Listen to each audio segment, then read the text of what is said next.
Me, when we came to Iowa State and feeling like, there's so many guys from whether it's Milwaukee or the state that had this chip on their shoulder and were better than the level they were being recruited at.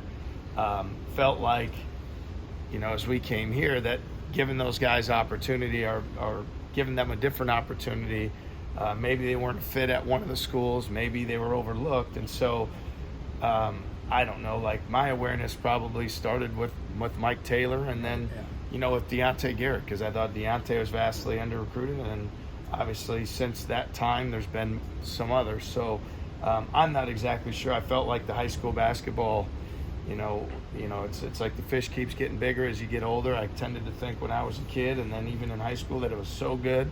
Maybe it was, maybe it wasn't, but I think my awareness to it more came on when you're on this side of the ledger and you're on this, the coaching side, and they're like, man, there's a lot of good guys in there that aren't getting the level of recruiting, and probably have that extra sense of pride that those guys, if they trust us to come here, that they're successful. Do you notice more coaches recruiting that state?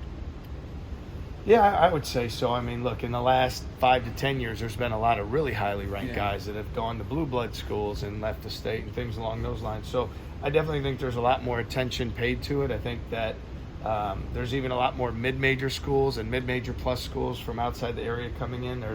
There's very good high school coaches, and I think there's a certain level of competitive spirit and toughness you tend to see in guys because of the high school coaches. So I think it's definitely increased and more schools going in.